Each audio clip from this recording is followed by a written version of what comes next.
Good evening. Welcome to Investigator News, and I'm in the middle of trying to pack to go to Tennessee. I might have a treat for you all with my trip. On I chose the bus system only because I could have had someone drive me out there, but I chose to choose. I chose Greyhound because I want to see if there's migrants on these buses from Little Rock to Nashville, but I also want to see what's going on with um, the busing system and see. I'm going to give you guys a full report on this, and I'm kind of excited. But it will be recorded. It will not be live. Hello, William. Me and William tonight. We're going to tag team it, and I am. Uh, I had court today, so I'm kind of. Um, I'm you guys see me as everybody does naturally every day. I didn't do my hair. Um, I didn't do much with makeup because I did have court. So William, well, this is going to be fun tonight.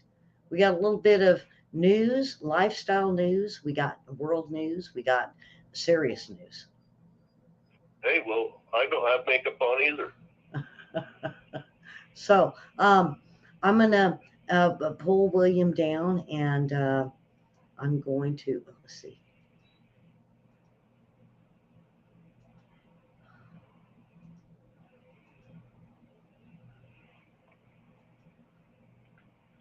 Hopefully, I get this right. I don't know. Uh, all right, let's see if I can get this. Boy, William, this is going to be fun for me. Um, Karen, hey, Karen, can you hear us? Okay. That's the big thing is, can we be heard tonight? So far. Um,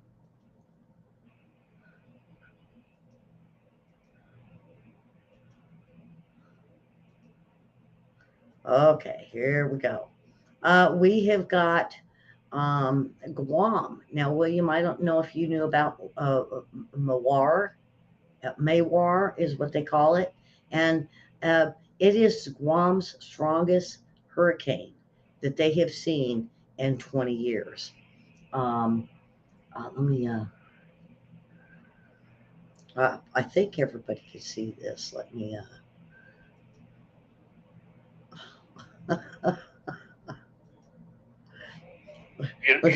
Ellie, during World War II, um, we had some ships that were damaged more by a hurricane than they did in one of the major battles crossing the Pacific. Those typhoons, they're no joke. no, They'll rip up a battleship. And okay, let's, I think I've got this. Let's, all right. So here we go. Chris, Typhoon Mawar, here is another look at the system as it is approaching Guam.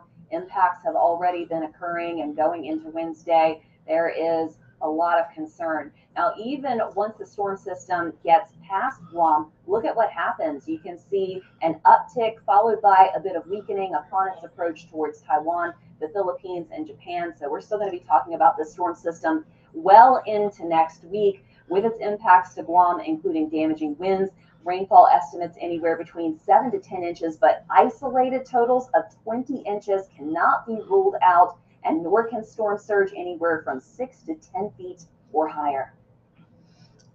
William, did you hear that?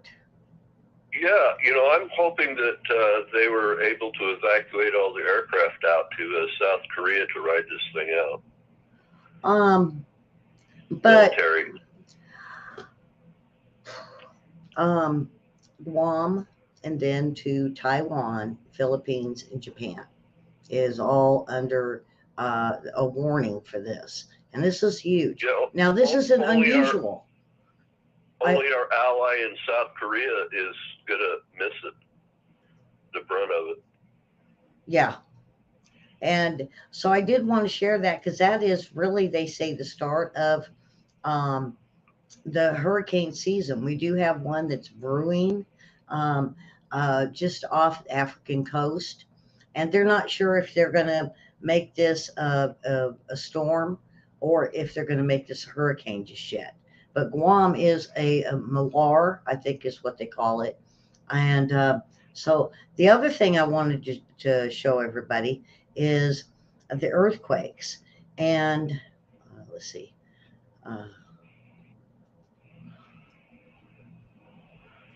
We've got a bunch off Papua New Guinea again. We've got a bunch of 5s and a 6.1 off the Loyalty Islands out there in the what do they call it? The Coral Sea. We've got one there in Indonesia again, 5.1, just right there on the Indian Ocean coast, and then we've got 2 big ones hit Fiji. Yeah. Now we got one Philippines 5.2.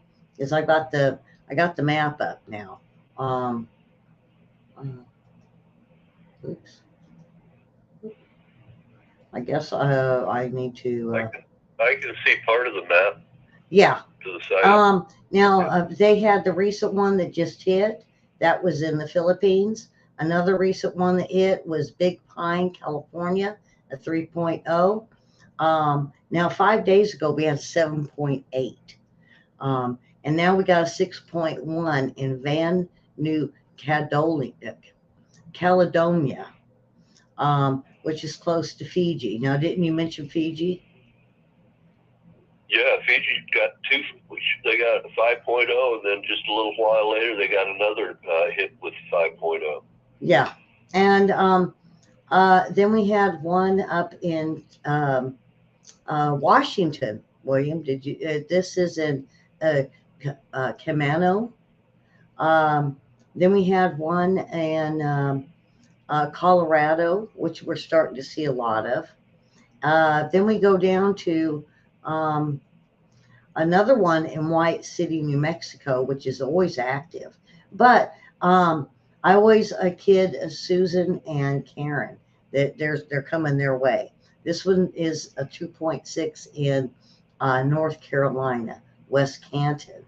Then we've seen one in El Sabato, Mexico. That was a 4.3. I'm still going to say with the volcanoes of and Etna and William, I think you had something on earthquakes and volcanoes.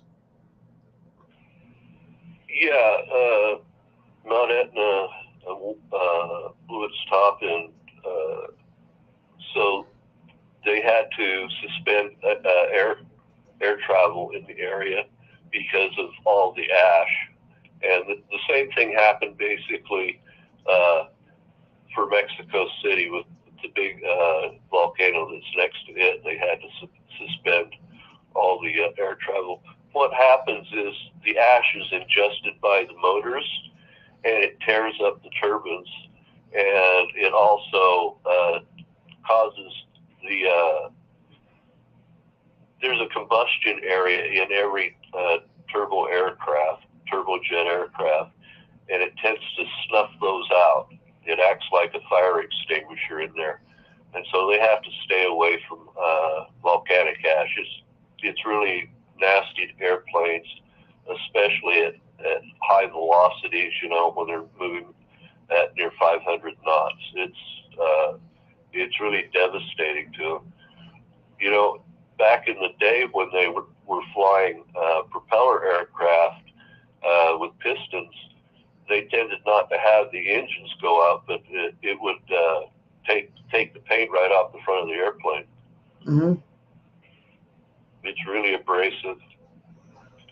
It's like getting caught in a sandstorm, and then while you're in your car, and then when the sandstorm's over, half your car's missing its paint. Now we had the second Hunter Biden IRS whistleblower steps forward, alleges deeply troubling, unacceptable occurrences. Now, he did show up in court again, William, saying he's poor, he's broke. He just don't have no money. And They've looked at his tax forms, and there's a lot of discrepancies. And so we're looking at now the IRS whistleblowers is Talking saying, about Hunter? yeah, Hunter's broke? Okay. yeah, he's broke. Yeah. Well, maybe he ought to borrow it from his sister-in-law. I think she got 3 mil. Well, Dad used to bail him out in Vegas. Remember that? Yeah. The second whistleblower told the IRS Commissioner Daniel Werfel that he was punished for doing the right thing, including telling others in the department that the Justice Department was acting inappropriately. The lack of the IRS a criminal investigation into Hunter Biden or his laptop, rather than recognizing the need to ensure uh, the engagement and full support into the investigation team that was wanting to look into it, but it was basically stopped. And for the last couple of years, um, um, the meetings with chief, deputy, and deputy chief that's supposed to be looking into this, often they were left out. Um, and get this, they were left out, but then they moved them to an island, and they have not been heard of again. Well, if you violate the cohesiveness of one of these major letter agencies, you will be destroyed. I don't know if people realize that. These whistleblowers are really heroes. Uh-huh. No, Etna is in Italy. I was going to tell Karen that. Thank you. It's in Italy. And the rest of them that are active are all around South America and Central America. And the South Pacific. Right. Well, yeah, because what's really weird, William, is I watch a lot of wildlife shows, and I seen one that about a sinkhole in Louisiana, and this is so weird. And these gator hunters were going out, and they were seeing gas and oil coming up into this lake that had been a sinkhole. And they said, no, the sinkhole is sucking basically all the trees, and it's getting bigger, bigger, bigger throughout the years. The thing is, it chased all the gators out of there up into being a major issue in Louisiana. But, William, the thing is we're seeing so many things happening. And we mentioned the other night with the senators and the phones, it could just be a natural disaster. They know what happens if we get a 8.0 in LA, New York, or what about Colorado? What if we get hit with 3 of them? We just don't know. Is it nuclear? We don't know. Is it monetary? We just don't know. But getting back to Hunter Biden, this whistleblower is now the second one that has backed up the first one. This one is a supervisor, though. So, William, didn't you have? I'm gonna go ahead and turn this over to you for a while. So we had this is just some of the news. I could go to Steve Friend from the whistleblower from the FBI, okay? And he was talking about the weaponization of the FBI State Department, and he says that they've been manufacturing domestic extremism. And a good look at something that's like domestic extremism is, look at this kid that uses the U-Haul to go and try to bash the gate of the White House so he can go get the President of the United States, and maybe, family members or vice. Anyway, so he's a 19-year-old, and he's of Indian descent. I'm not going to put out his name because I don't want to aid people's names that way. But I did a deep dive into the culture that would lead a young man of Indian descent to have a swastika. And it turns out during World War II, there were dissenters in India who didn't want the British Crown to control India. And so what happened is they looked to Nazism and Hitler as a popular way to have a revolution to throw off the British rule of India. And so they saw the swastika as a good thing because that meant that they wouldn't have, the British rule taking all of their profits and exporting it over to Britain and controlling them in ways that they didn't want to be controlled. But, they were never taught in India at that time about the Holocaust. That was back when the world was a really big place and you didn't know about things far away. And so when this young man's family moved to the United States, they haven't studied it. Perhaps this kid's radicalized, perhaps in school or whatever, and thinks that he can make some change. And he brings this swastika with him. Now, in India, it's cool to put the swastika on, like, your motorbike or on something that you really prize, because that makes you a tough guy. Cool. It's like, back in the day, I don't know, what did we have during the 60s that we used to put on everything? There's a bunch of stuff I remember, but I can't remember something specifically. But anyway, you would do something, to make your vehicle cool. And that's kind of what this kid's doing. He's a mixed up young individual. Yeah. He's been cross-culturally, I think, devastated in understanding what's really going on around him. Just mixed up. Yeah. And it's easy to take somebody like that, if you recognize them from one of these agencies, just spin them up and let them go. Yeah. It doesn't take much, but just a few hints and a few ideas in the background, and you'd be cool if you did this. And young kids, they want to show off. Well, I told you something right before the show that is very disturbing, and I heard this on Fox and Friends early, the 4:00 hour. Ellie gets up at 4:00. I did today to get some of this news, and a teacher or a professor went up and disagreed with the pro-life. It's woke, big woke, and saying, "Oh no, you're not gonna do this," and chewed them out, threw their stuff up.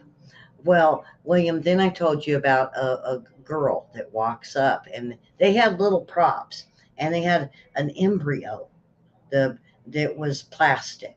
That what it looks like. I went back and looked, and I didn't get the college. One at 12 weeks, one at 15 weeks. And that's where they really want to cut this off at. And this girl went up, grabbed up one of those little embryos and chewed it up. And I was like, the whole professor throwing the stuff and chewing these people out, it was more disturbing to me of why would this girl go up and do this? That just shows you the mentality of how broke the woke is.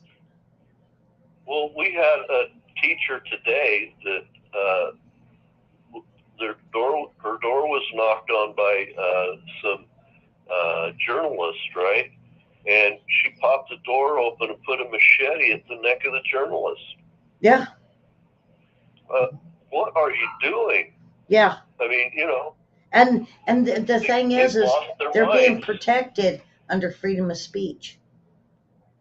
Good God. Yeah. And break in real quick on this. The guy that played Thor, he died at the age of 58. He had the whole the uh, the pandemic thing, and now Oh, he he's had dead sudden at death. 58 years old. He got the sudden death.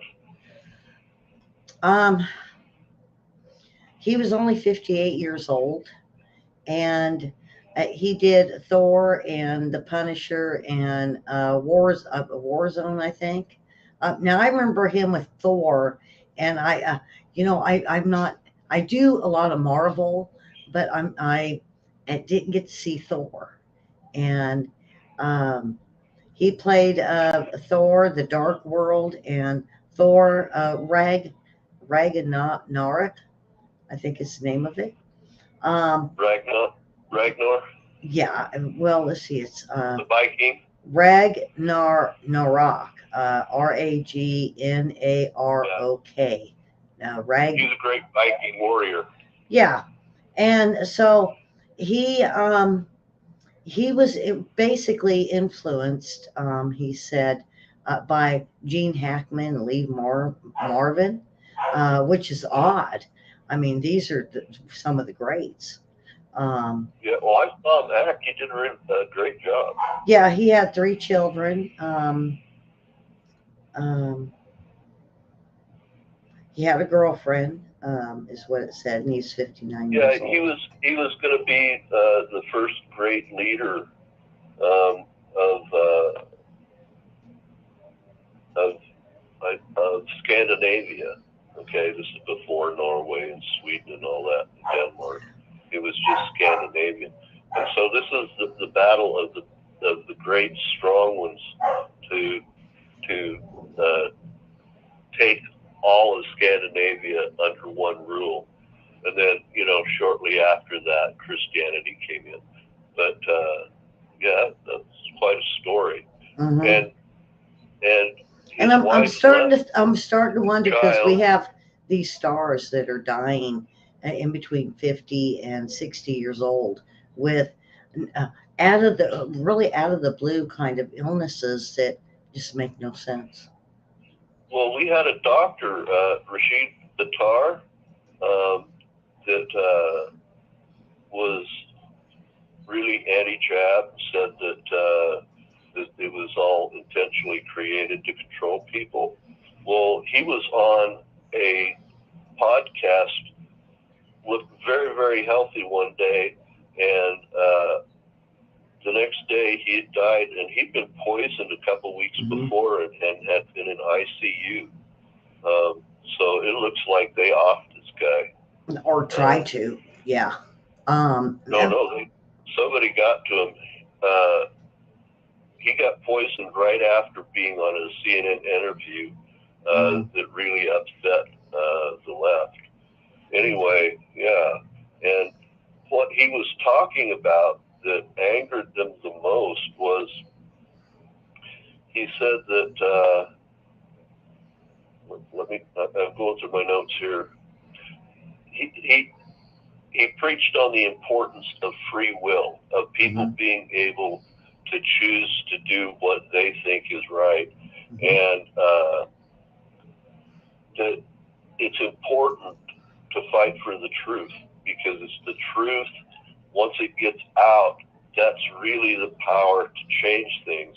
So there's not any conflict to change things, that people don't go to arms or whatever. It's by exposing the truth.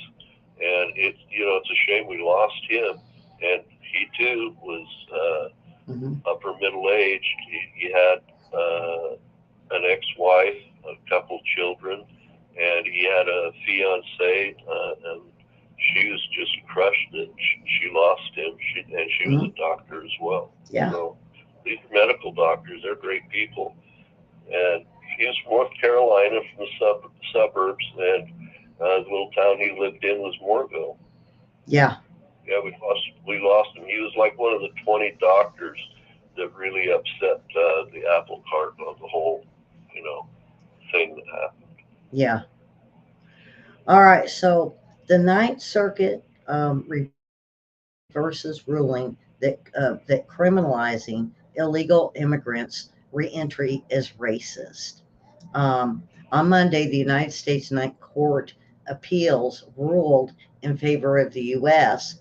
government, reversing the Nevada federal judge's determination that uh, criminalization of reentry and deportation was based on a racist um, against Latinos. Um, Ellie, yeah, go ahead. I am sick to death, absolutely sick to death of people every time somebody violates a law and they want to get away with it, they scream racist. Yes, they It do. goes everywhere. It's an automatic utterance that happens immediately. Yeah. The United States is the absolute least racist country on earth. We are from everywhere. Yeah. And we support each other and we take care of each other. And you can see it in our Congress, you can see it in our Senate, you can see it on our streets. We love each other. This is just bogus. And when people go down the road that way, they destroy the law and they destroy order. Yeah. He should just be called out. He needs to be called out in a big, big way. Definitely. And we don't have a problem with immigration. We have a problem with being mobbed. We don't have a problem with immigration. We want people to come to the United States. We want the best and brightest from out the world. We want the most aggressive from all over the world. We want people that'll get jobs done, that will promote new ideas. We don't have all the ideas here in the United States. It takes the amalgamation of everything in the world for the United States to do the job it needs to do in maintaining the world order. We need people to come to the United States. We love immigration, but we don't like being mobbed. Yeah. That's about it. Yeah. And William, the thing is, it's not just with the border stuff. It's not just the colleges, because the colleges is big time woke. But now we're even seeing that, what they say, 26%. No, not even that. It was 22% of the colleges that one time went for Biden is now 70, 80% is against him. 80% of this country is against him. If you look at the right polls. So, and it's all over Ellie, this woke and racism. It's not going to matter because the Democrats always act in lockstep. They always vote as a bloc. And when it comes to the Electoral College and Biden, they're going to do it again. It doesn't matter what people think. Yeah, you mentioned the Electoral College. Now get this. When we voted for, it was Hillary and George Bush, or the Clintons and George Bush. They were all happy about the electoral because the electoral is what got them the election. And what did? Well, they hated the Electoral College when Trump got elected, but now that Biden's in power and is going to run again, they love the Electoral College. Yeah. I think they should just shut their mouths on it and let the system work. Now get this. When they had announced they had enough of the electoral vote, they basically started closing all the polling down. And I mean, we were able to vote, but there was people. Now get that. No, hold on, William. Yeah. What they did was they told everybody that the Clintons already won, and so they were going to shut it down. And there was about a couple hundred people out there ready to vote, and they were like, "Oh no, it's closed. They won. Everybody go home." And we watched the Biden race with Trump, and what happened? it was going along with Fox. We're all together. I remember being in the chat room, and suddenly they just stopped. They stopped reporting on it, and I typed in right then, we're watching in real time a RICO event happening. This was total collusion. Yeah, yeah. Well, not only that, but then when they start talking in some of these hearings with Blinken, he backed down and he gives the House GOP access to the documents on Afghanistan. That Afghanistan, I mean, we're going to find a lot out, and we already found out a lot of what was going on in Ukraine. But Ellie, yeah, we have a standard way of executing withdrawals from countries. All right. There's an actual plan in the Pentagon of how you get that done in a way that doesn't jeopardize people, doesn't jeopardize the civilians, that allows the government to be reestablished in the way they like. Okay, you can't force government on a people. Okay, and be able to extract ourselves. It was completely violated. Yeah. Yeah. And all of this should have been decided by Congress, but a lot of this we could have voted on. And CENTCOM had an ops plan for leaving. It was all set up, and they just tossed it to the wind. Both the State Department and, DOD. It was sad. Yeah. It was sad to see people clinging on a C-17 and falling to their death as they freeze to death and suddenly not being able to breathe at high altitude. That's sick. Yeah. Oh, there it goes.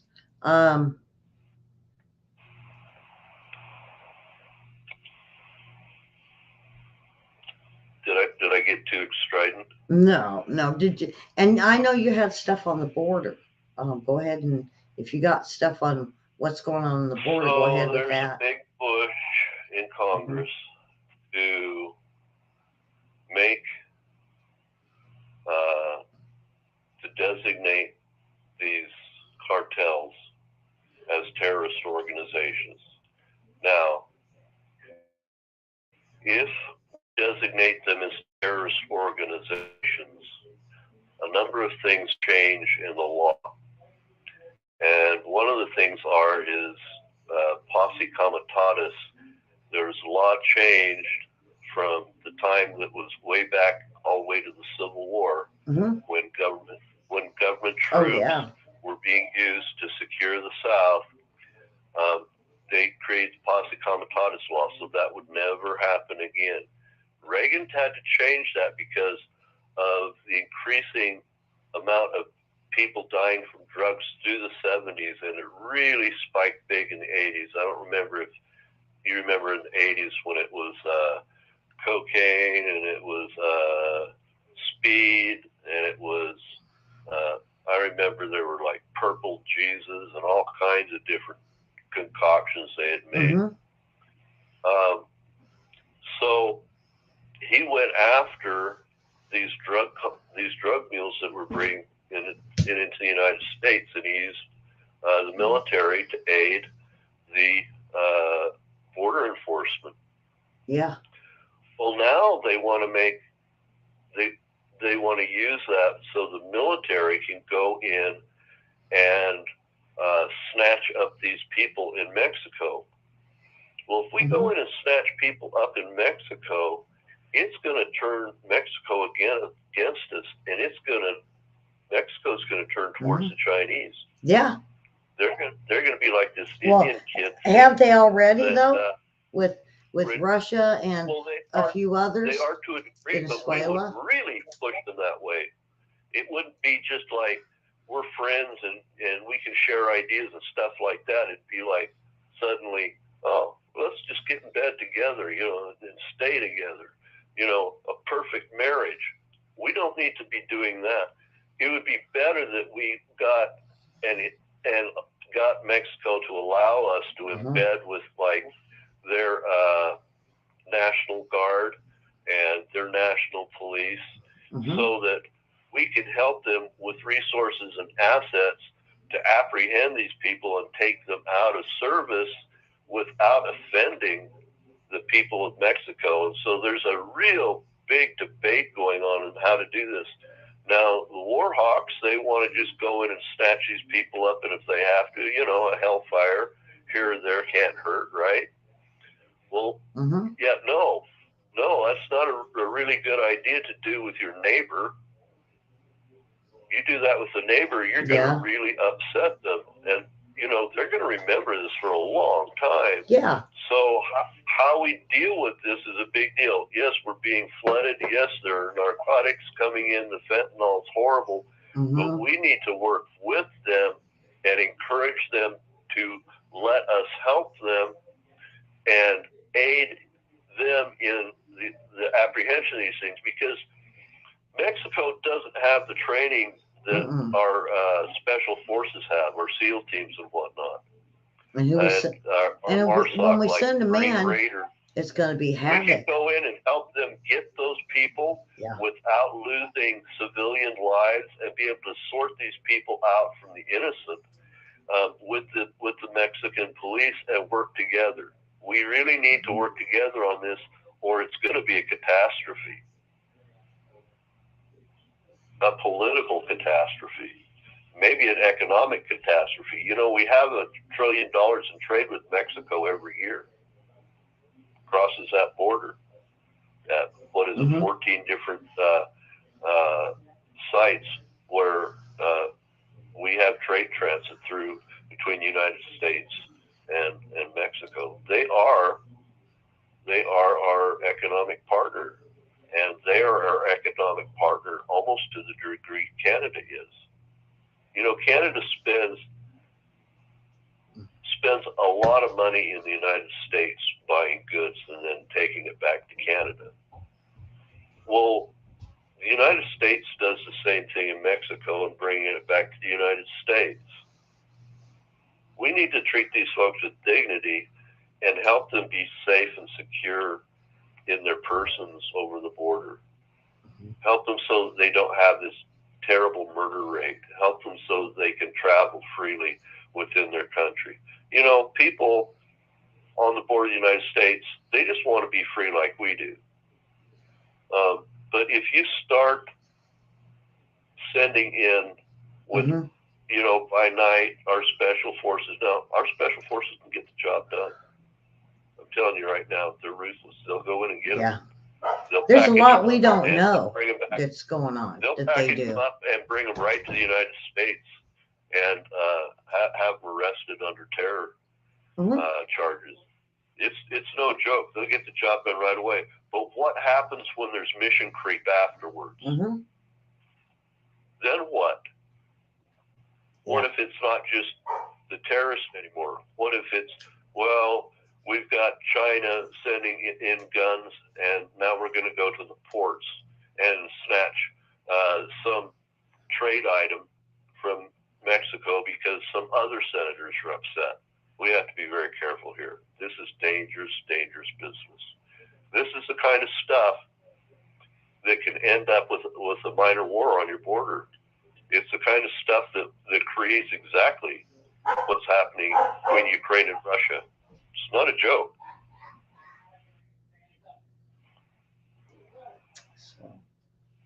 Okay. Wow. So, all right. I'm going to move on. And boy, we got a really good report for the border. And more and more, we're seeing them. We're bringing them in. And they say, oh, there's control on the border. Not when we are still seeing an influx. And then we even have Adams saying enough is enough. And, it's going to... You know what, with Adams, he's starting a new program about beef in New York. He wants to control how much beef you eat in New York. He wants to reduce the amount of beef eaten in New York by 33%, so they can reduce beef emissions, farts, by 20%, right? And they want to impose it on the people. They want to be able to take measures against the people and impose that on New Yorkers. And a guy that's going through and doing a point system and whatnot and acting with ESG, and pretty soon, if you eat a hamburger, you can't buy a house or whatever. It's just wrong. That kind of stuff is wrong. Mm-hmm. And then it said, oh, we're going to be a sanctuary city. But when it comes to being a sanctuary city, now that it's happening, well, that's a different deal. It was okay when it was rhetoric, when it was talk, but now that it's happening, wait, that's not fair. Well, it is fair. You made it happen. Take the people as they come. It's your job now. Mm-hmm. Your administration is in control. This is your government doing the things the way you wanted it, okay? And now that it's happening, deal with it in a way that's responsible. This is your responsibility. You brought this on all of us, and now that it's not just for the rest of us and not for you. Okay? The Big Apple is the biggest monetary juggernaut in the United States. Everybody comes to New York. The streets are paved with gold there. People have come from all over the world forever. The Statue of Liberty's there. My God, shut up and allow the people to come in, and you're going to have to deal with it because you asked for them. If you don't want them, don't complain to the rest of us. Don't complain to the other states. Go and talk to Biden and get a change done. You have power there in New York. It's a big, powerful city. You can change how domestic politics runs. But don't just sit there and flap your gums at everybody else and try to force everybody else to deal with it. And you don't want to handle it. You're the mayor. You are the mayor of the Big Apple. Yeah. Suck it up. Yep. But the thing I like about it, William, he is starting to feel what they do in El Paso. And I think him coming out, because he is starting to sound like a GOP person in their states that's not happy with this. And well, every time there's an election coming, everybody runs to the right. They're all going to be the best friends of the regular people. And then as soon as they get in office, the Republicans go to the center, and the Democrats go and fall off the earth, right? That's what's going on here as well. Some of it's politics. It's sad. It's just sad. Yeah. And what did you think of this truck, this U-Haul truck? I thought, oh yeah, here we go. Nancy found someone to crash the barriers with Nazi stuff in it. And lo and behold, they opened up the U-Haul, and that's what was there. The U-Haul truck. It's like the saddest weapon known to man. Yeah. Really? It harkens all the way back to what? Oklahoma City, back in the 80s. It's just sad. They keep using the exact same formula over and over. I mean, it's just so obvious. Yeah. It's not even like a question anymore. The kid was spun up. His mind he's lost touch. Yeah. We see it with all these shooters. These kids have completely lost touch. And it's not the kids necessarily, it's everybody around them egging them on. Sad. Yeah. Sick and sad and wrong. Yeah, and then now the other one, we got, well, I really want to go with Israel because Iran is really ramped up, wanting to go towards not Israel, but getting back at the United States. Now they're looking at 85 attacks. We've retaliated, I think, 3 or 4 times. And so we have, and this is like the anniversary of, what's his, he had a really weird name. You remember who he was? The leader that they got rid of like a year ago. I gotta shut my door. Oh, the general who was knocked out by Trump. Trump, yeah. Well, now forces, it's the anniversary of this, and they struck so many bases of the United States in Syria, and now they're claiming how weak we are. There's only one way to stop that, is when they fire one missile, we have to fire 50. Well, see, you have to make it not worth the effort. But see, we're not, William. That's what is happening, and they're complaining about in Syria. We have weak leaders. That's exactly what the Iranian, the Ayatollah guy. I always think of him as Ayatollah. But he is saying Biden is weak, and that get this, they're even saying they could take over the United States, and I'm like, yeah, right. But see, they're after Israel. Rhetoric.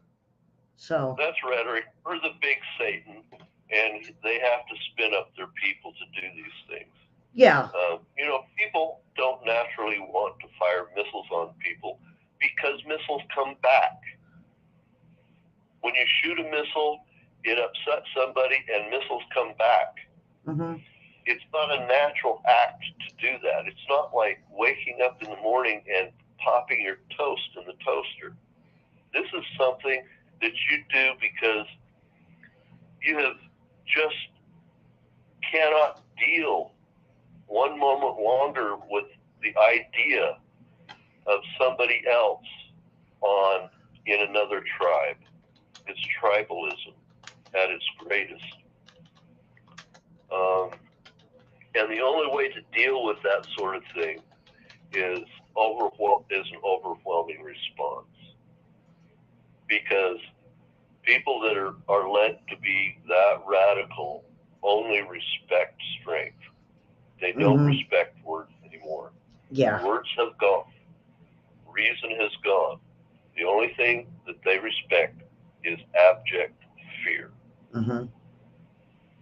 It's a sad state. And that's why I've always told you kids that I reported to while I've been here is the wolf is always at the door. Yeah. Because there's always somebody willing to radicalize somebody else to get political gain in some other country, in some other tribe. And what happens is there's a border spillover, or there's an assault, or there's a terrorist attack, or a bombing, and it's always going to come unless you have overwhelming strength. They see it as a suicide mission. Right. Not just for themselves, but for everybody around them. Yeah. And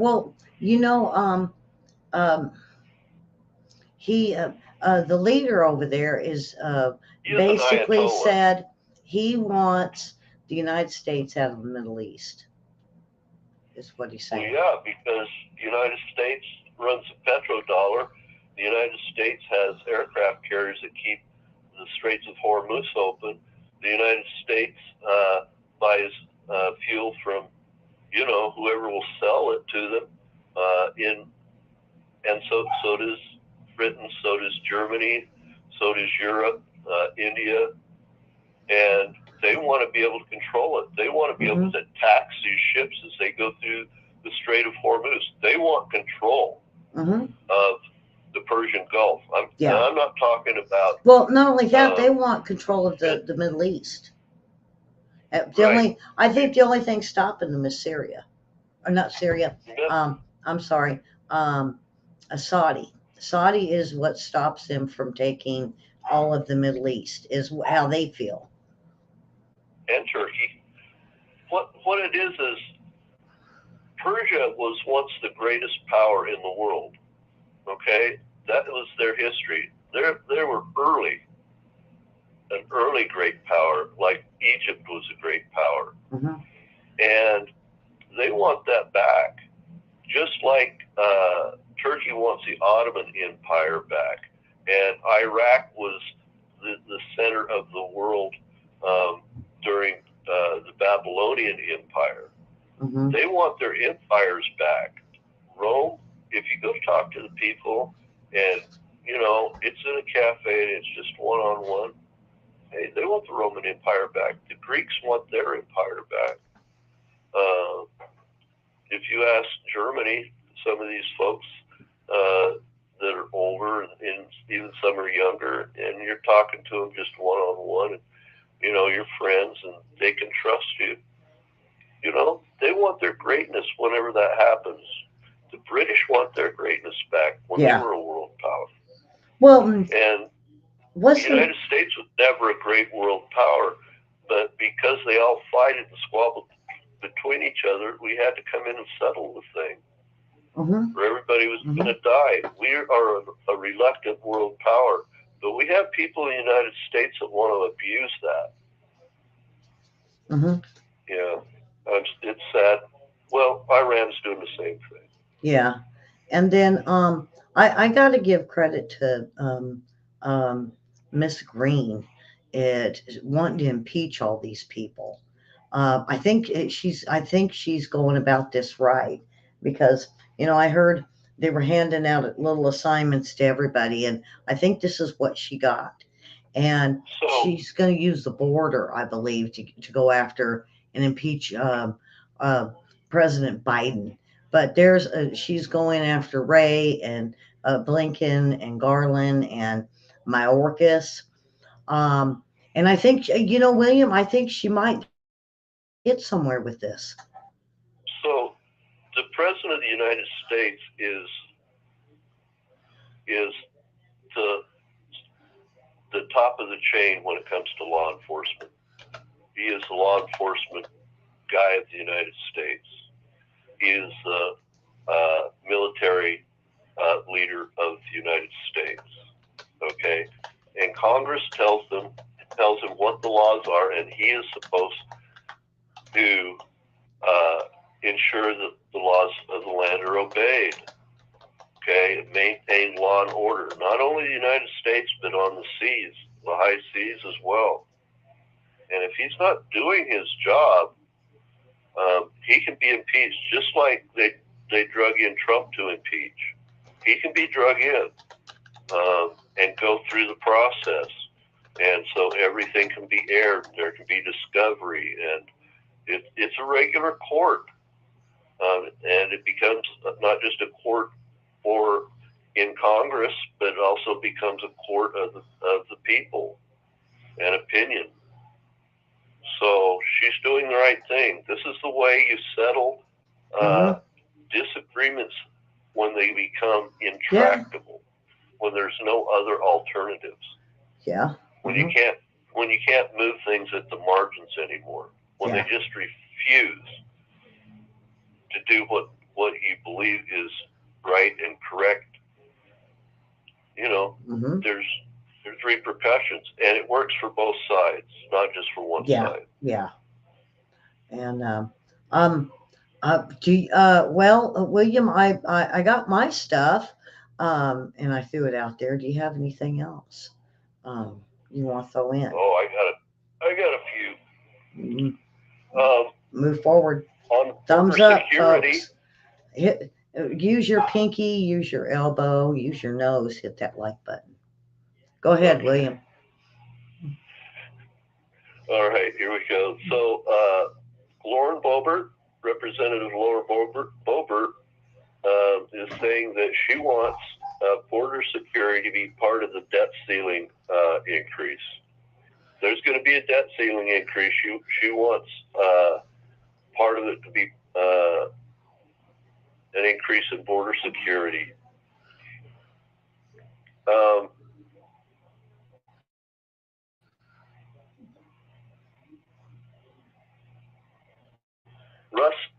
Russ Vought, he's a commentator, and he's saying that the senators will pass Biden's. If Biden agrees, the Senate will pass what the House has presented if Biden agrees. And he says that AOC can just vote no. She's now irrelevant. So I thought that's funny.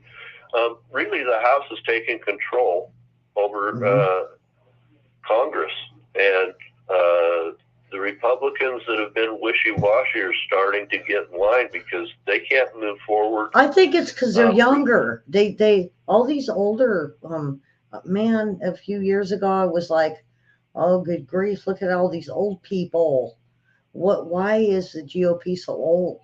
And then now we've got this new generation that's moved in, William, and I think they're gung ho. I think they might get something done. I think it's a change, a new when the GOP. People are ready, men will rise, and women. Yeah. But that's the saying: when the people are ready, a leader will arrive, and that's always been the case in world history, and that's what we're watching. Yeah, and I look at so many that are going for president, and it's like, everybody says, well, it's all Trump, Trump, Trump. No, wait a minute, we got DeSantis. But then we had Tim Scott that joined in. He's African American. And it's just the average American. Yeah. Politics in the United States is very slow to change. It's like a swing set or a pendulum. It swings all the way one way, and then it builds up all of this potential energy against gravity, as the pendulum rises, and then it falls and swings the other way.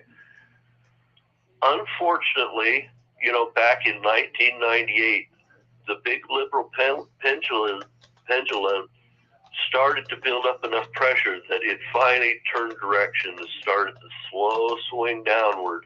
And we're watching people trying to fight against the tide of history now. They can't do it. It's not going to happen. We've watched it over and over again in history, and they just don't respect it. They don't respect the human pressure, just the turning of the winds. They want to fight against the wind. And, if you're in a sailplane, you're not going to fight against the wind for very long and stay in the same place. You have to go with the wind. And that's what politicians do, is they sail on the wind of change. And the Democrats want to vote all in one block, and they think that they can, by being very strong, like a big cement block with no dissent, that they can stop this thing from happening. But it's going to change. The tide of history is changing. I think Hillary's going to run. It's going to change for the Democrats. It's going to change for this woke thing. It's going to change for this Schwab thing. It's going to change for all of it. And no matter how they don't want it to happen, they can't resist the force of tidal history. Now, the train's left the station. I think Hillary's going to run. Well, she's certainly going to take shots at Biden because, Hillary likes power. And you get power by running out there and putting your face in public. So Hillary's going to do what Hillary does. Well, she got on there and Hillary said she didn't like his age. But you know what? She's up there too.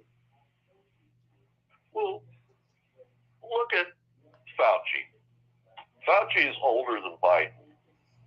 He's sharp as a tack. It's not age, it's capacity. Right. It is, because some people, my grandmother had Alzheimer's early. They said when she was in her late 40s, I believe this is when it happened, she got dementia in late 40s. I mean, she didn't even know who we were by her mid-60s. She was You know, gone. my great grandma, she ran the family. It was her family. And nothing happened in the family without basically her okay. Marriages, where people went, if they did this, if they did that, because she did not want a stain on all the work she had done through her entire life. Okay? So she wanted a legacy. She wanted to be important. And she was sharp as a tack right until, the day before. Yeah. And some people are, and some folks aren't. And if your body won't handle that, if your body won't support your mind, that's what happens. And unfortunately, Biden pushed his body He got too far. caught with instruction cards. He had instruction cards, and then he had speech cards, and he got caught with both of them with this G7, and everybody blew it up, and it was like, William, to me that's old news, and it's like, okay, we all know he is reading from cue cards. He's being told where to go, when to sit, when to stand. Go over here. They put X's on the ground for him to go stand on. We already know that. So why keep doing it? It's with all leaders. But here's the thing: when they do this, they destroy all of our alliances. They're destroying the rule of law, international law, by having a weak, powerless leader. Nobody knows who's in charge. Nobody knows who to trust. This is a sickness that's going on in the world. It's not just about President Biden. President Biden is a person, okay? It's the office. It's how that office is presented to the world. Right. How that office William, is presented. William, stops wars, saves lives. Doesn't it go back to what I drilled this into everybody's head? It's not the man, it's the plan.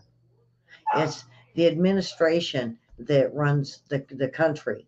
And I don't care who's in office. There's always advisors. There's always all these people that tell them what to do. So it's really a plan of either the GOP or Democrats or independent that is telling our presidents what to do. And I think this is wrong. It should never be this way. When they do that, even if they have a plan, they don't have a way to execute the plan that is viable for our alliances. Yeah. It's just not viable. No matter how they slice it, it's never going to be viable. Yeah, true, very true. And this administration, I seen Susan Rice vacate. Now I believe that Obama's vacated too. Once the Biden family start getting into this money issue, I think he is vacated too. I believe Papa George, or that's what I call him, Papa George, so I don't get in trouble. I believe that he is one of the few that's left.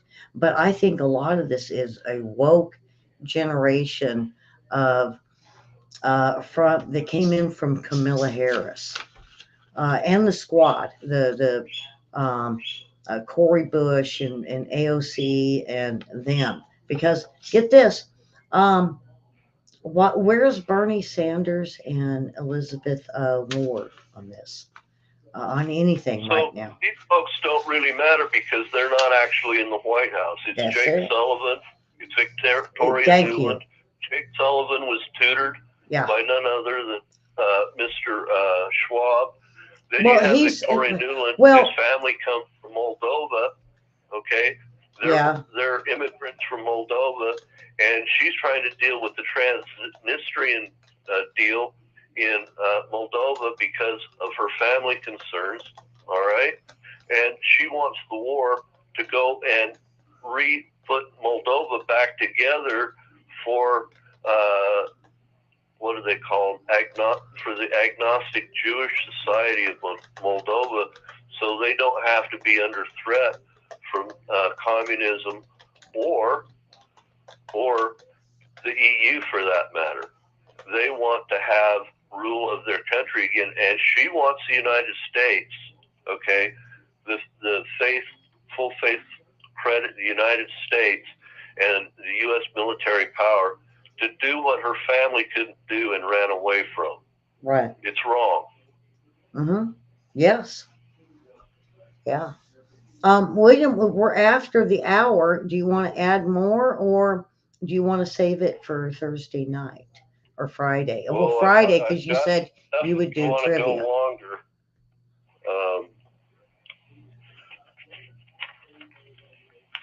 Let me just flip my page here.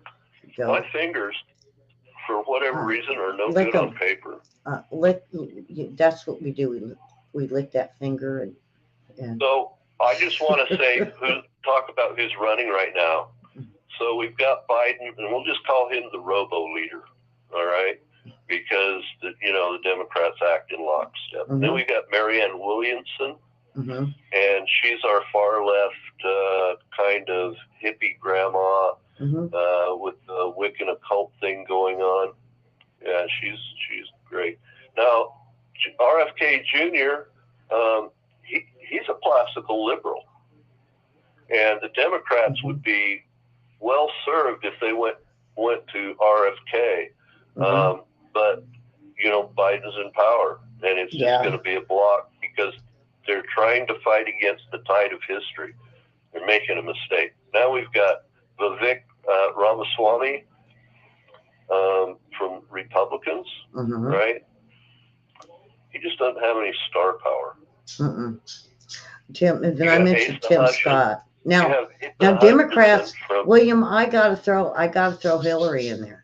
I think she's gonna jump in. Of course she's gonna. She's like Chris Christie, threatening to run all the time. Mm-hmm. And why is Chris Christie threatening to run? Because remember he took out Mark Rubio one time, a long time ago, just during the Trump election. Mm-hmm. And Christie hates Trump, and he still wants to be, like the Italian boss, Yeah. And then you've got Mike Pence. There is nobody that is a nationalist in the United States that will ever vote for him.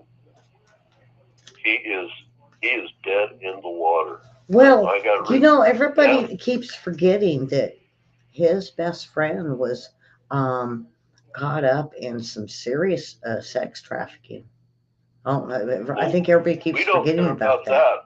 Is what he did on January 6th. Yeah, he was saying his best friend, he didn't know his best friend that he seen and talked to almost every day. He didn't realize that he had been doing this for 20 years. But William, there's just too. I don't want to say he's too quiet, but Pence is. I think he stays quiet because there's more to him. And now I don't know if everybody remembers because Pence runs. I want to remind everybody that I got a hold of the White House and asked him about Papua New Guinea because I had that gentleman, one of my first people that got a hold of me, is saying, "Can you get a hold of the government? We need to something done with Papua New Guinea because of China. China's invaded." Well, I got a hold of him, and then lo and behold, I think it's a coincidence. I don't think he did it because I said something. Maybe, I don't know. But Pence went to Papua New Guinea, and he looked around. He said, "That's all good." And people lost their farms. He's got the personality of a brick. Yeah. I mean, seriously. And yeah. I got news, kids. MAGA hates him, Oh yeah. and not a little bit. Not a little bit. They'll run against him if he tries Well, to go he anywhere. didn't really want him. I don't know if you remember at the beginning. He said he's too laid back, and I don't think he'd be good with foreign policy. Is what Trump said at the very beginning. He didn't want him. But so William, you know, when you were looking at these candidates, like you're talking, the GOP and the DNC, they make to me they make the choices of who gets Well, in and you who know, don't. the president only has so many people he can, especially a president that runs from outside the system, only has so many people he can bring into his administration. And it turns out to be, you know, most of the people that run against him. And that's just how the systems always work. We've got Tim Scott, and he's got some great ideas. But I think he is a greater asset in the House than he would be for president for right now. And then we've got, I don't know, Ron DeSantis. Do we call him Saint DeSantis? Anyway, I think he people needs to are stay saying, put. I think he needs to keep Florida going. well, he runs hard right in Florida, and that's a great thing. My fear is he gets in the presidency and then he slides to the center. But he's doing a great job in Florida right now, and it's too bad that he's, you know, having to fight against Mickey Mouse. He's probably going to end up losing that battle, by the way. Mickey Mouse is pretty damn popular. Just saying. In fact, one of my travel cases I've got's got Mickey Mouse on the front. I'm doing all red It's going to cases. be a hard fight. Mickey Mouse has been around for a long time. Then, you know, you've got Nikki Haley. And what do you have in Nikki Haley? If she's like, maybe this is rude. She's like a female version of Mitt Romney. Yeah. I'm You know, I'm concerned I about heard her. that today, and I was Well, like, she was really good exactly right. when she was in the UN. She did a lot of good, but Right. see, that was, I mean, don't, if you're doing something, I can't even remember who it was. It may have been Dan Bongino that said, if you're good at what you're doing, don't leave. You do that. Just keep right. doing it's it. Like Mitt Romney was great with the Winter Olympics in Utah. Mm-hmm. He was masterful. Yeah. It was wonderful. But the rest of his politics Sucked. I'm just gonna leave that. I said it for you, and I said it quickly. Maybe we won't get caught for that type of language. So okay. And I think what we have here is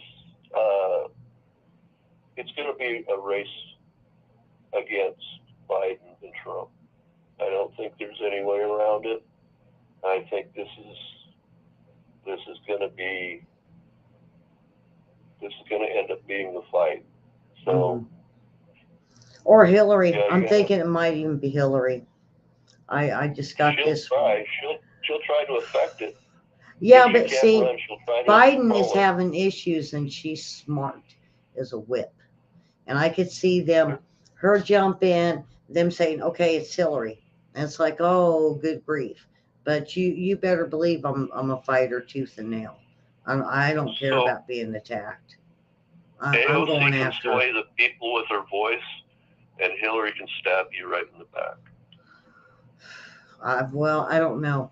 I'm immortal in my back. She's going to have to find another place to stab. But you know what I'm saying? She's connected to everybody. Yeah, she is. She knows how to get to anybody, anywhere, anytime, for any reason. If everybody thinks that Biden has embezzled or did this money, like I think he's worth 30-40 million. The Clintons did it first. They did it here. They took it to the White House, and they took us for our millions here, and they took millions and billions from, and I don't care if I get a strike on this one. This is true. They sold secrets to China. It was under Chinagate. And if Hillary Clinton gets in there, I don't think they'll really accept her, William, because of the dirt. She has too much dirt. She's got uranium one on her hands. She's got Ben Cosby. That's never going to go away. Nope. She can't wash that. That's the problem in politics and in the military. Sometimes you step in things you can never, ever wash off. And it won't go away. I sure wish the boys was a bigger issue because there's no statute of limitation on murder. And if you're new and watching us and you haven't heard about the boys, look up the boys on the track on YouTube. And I knew the mom, and I'm pushing it, William. I promised her I would. And if Ellie, Hillary runs, I'm going to have to go after her. So Kim Jong-un's sister. Oh, Hillary yes. is the American version of that. Right. She is the one thing that even Obama was afraid of. Yep. He could not control her. No. So he gave her I the think State Bill Department. can control her. And you know, Nobody can control her. She went to North Korea and met with Kim Jong-un. I think she's been meeting with the sister. At least they're saying 50, 60 times. Well, that's a lot. And that was when she worked for the State Department and as First Lady. So her stitches, First Lady, and then briefly with Obama working for the State Department. And she went over and met with Kim Jong-un and his sister on all this 50, at least 50 times. And that's what she does, is she works behind everybody's back. You know, Melania Trump would be more appealing as president. Not having any political understandings really, but just, basic human decency. She would be far more appealing as presidential candidate than Hillary. And I don't think Hillary really understands this. I don't think she can wrap her head around it.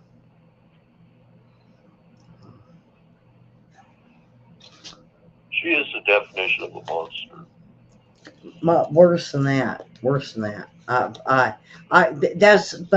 That's my opinion, and knowing what I know of years of corruption, it made sense that she was going to be, Bill was going to make president when they first started going after it, because they threw so much into her. So, all right. They exhausted themselves doing that. I have a prediction. Okay, are you ready? And it's a statement by Bill Clinton. All right? It is the great political winner. It's the economy, stupid. Who do you think is going to win? Yeah. So. You're running in the middle of a depression? Yeah, that's going to work out just fine. Okay, I have one other thing to tell everybody is we had an incursion. Did we talk about the incursion into Russia with U.S.-made armored trucks and did some damage in a Russian border town? This is Russia before the going into the Donbass. This is actually into Russia by Russian people with American hardware. Yep. It's really damaging to NATO. That's happening, and Colonel McGregor says that Jake Sullivan and Victoria Nuland need to shift gears, because they keep going the way they're going. There's not going to be a man left standing in Ukraine. they're going to bleed that nation white. Mhm. The Russians, for every one Russian soldier lost, 7 Ukrainians are lost. Okay. Now Russia has a population 3 times that of Ukraine. Who do you Mhm. think is going to win?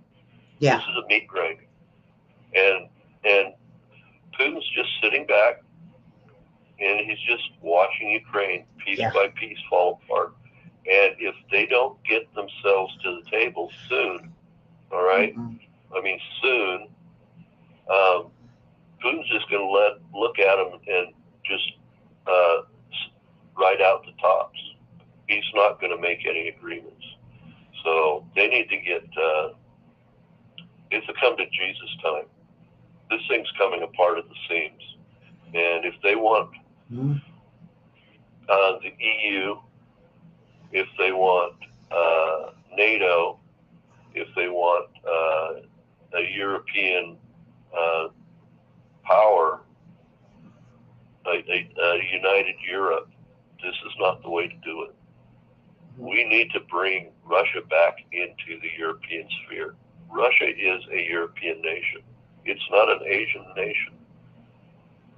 It wants to be part of Europe. If it has some respect, and it also fears Europe at the same time, okay, it has to be both carrot and stick, so you can make sure that border doesn't change again. I mean, you have to be strong that way. Yeah. The thing can be worked out in a way that not everybody loses in this thing. And right now, if they keep going the direction they're heading, Ukraine is going to look like Hiroshima. Yeah. There's going to be nothing left of it. And even the Ukrainians aren't going to want to stay in Ukraine. Nope. No. Because there's nothing left. It's just like what Right. they did to Syria, because Syria is the same way, and they're still fighting. And they said, Look, who cares who owns it now? Because look at there, it's just destroyed. It's just nothingness. It's not like look, a Ukraine right now hurricane has or Odessa. They have an opening to the Black Sea. They keep going, they're going to lose Odessa. If they keep going, they're going to lose Moldova. uh-huh. All right. And so only Romania is going to have a major port on the Black Sea for Eastern Europe. Now, how are people like the central European states going to ship their stuff up over the mountain range Mm-hmm. Into Romania? That Mm-hmm. stopped entire military forces in their tracks. It's an impossible way to move goods. Mm-hmm. Ukraine is a big flat plain for all intents and purposes. It's easy for people to transit their goods. It's a needed part of Eastern Europe, and we shouldn't just throw it away. And if we keep going the direction we're going, we can very well throw it away. And now,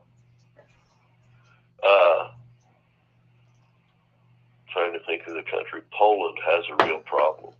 Remember, Poland is pulled apart by Germany on one side and Russia on the other before. And that's the next big threat. And Poland is really coming to a come to Jesus moment at this time. And the Europeans and all their royalty need to come together and get real, get rid of the fantasies, and get this damn thing shut down before they lose big. Yeah. Because this is a monster. If we don't get this settled, it's not going to go away. Once these things happen, wars become a life of their own. They're like a forest fire. Sometimes you can put them out and sometimes you can't. But if you have the opportunity to put out a major forest fire, do it before it's out of control.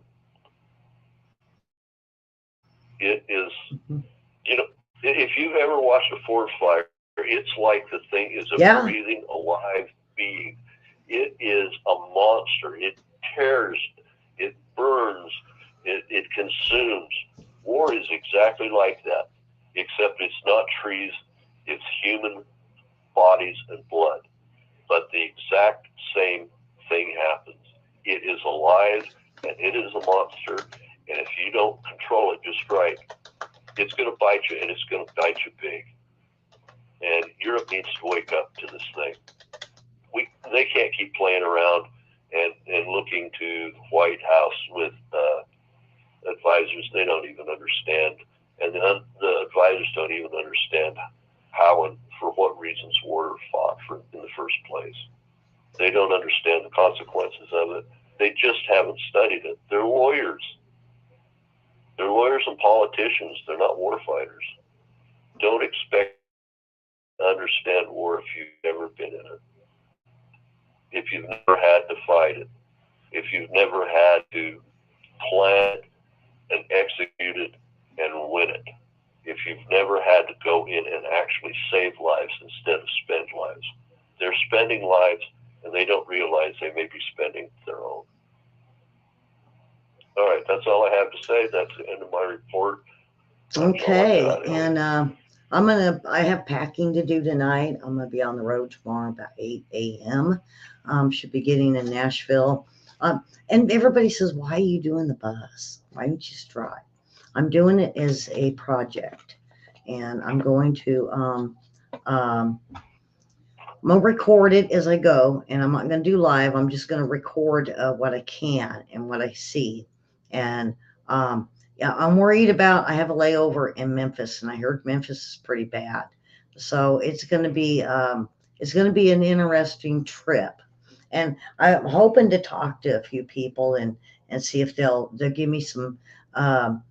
Give me their view on what's going on with the United States, whether it's Ellie, my you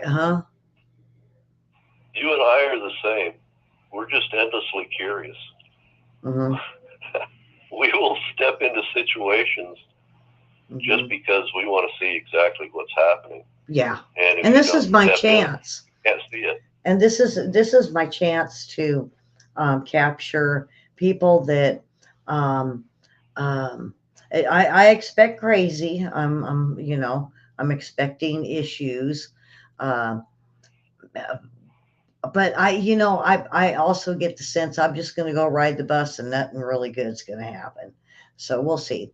You take it for knowledge sometimes. Yeah, and that's how it works. It doesn't come free. And the thing is, there won't be a show tomorrow. I'm hoping I get set up Thursday at my brother's house. And then William said he was going to do some trivia on Friday. So me and William would definitely be back on Friday for a show and trivia. And then I head back here on, it's going to be late Wednesday night, Thursday. So I might not have a show Wednesday or Thursday next week, but we'll see. I'm gonna play it by ear. But today, boy, I tell you, I haven't done nothing I didn't do much with my hair. I went to court. I've been packing. I had to go get make sure I had my tickets, and busy weekend.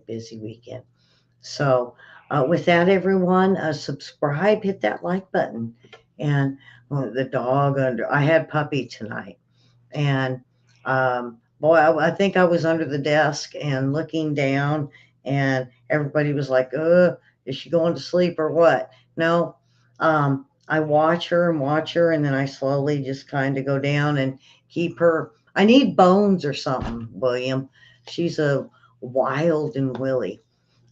Folks, the reason I had her in here tonight is my AC broke tonight, and so oh boy, I haven't seen the bill yet. I've been in here, but he was quoting me over $300. Dogs don't like strangers. Oh, well, this dog loves everyone. So they had her locked in the bathroom, but they needed one of the guys needed to go to the bathroom, so she got loose, and she came in here a few times, And then they finally just locked her in here with me. And it wasn't, but they finally came in probably about 5 minutes ago and got her. And so now it's like, oh, okay. I think you guys may have seen her little head poop up every now and then. So, William, thanks for me and you. We just tag team this new stuff. And Ellie, thanks for the opportunity. So we will, everybody will see us probably Thursday or Friday. We'll be back. And basically, I'm making this trip to Nashville. It isn't a project. I'm going to go out and be with my sister for a few days. And then I'll come back. But I'm not riding the bus Ellie? back. Yeah. I'd like to say thank you to all the people who contribute. Karen, Mary. Yeah. Karen's been with me almost from the beginning. I sure appreciate that. And we appreciate Karen big time. We don't always I'll throw her up here. She says thanks to Ellie and thank you, Ellie and William. But we thank Karen for just being here all these years with me. I think we're going into the 6th year. I started on Facebook, and I just a few years ago started YouTube. So we haven't been going long. So, all right. Thank you, William, and thanks to Karen and Mary, of course, Mary. Mary has jumped in, and she has helped big time. But, you know, we have Mary, I have William and Lee every now and then. But, you know, it's the viewers. People who contribute information to us. We have people all around the world, and I just thank every one of them for standing up, stepping up, and sharing the truth. Yeah, and it's our viewers. It's the viewers that help us. So, all right, William. Karen says, "Aw, shucks." So we will see everyone soon. I think Karen even threw popcorn at us. So, okay, William, I will. I'll probably talk to you on Thursday.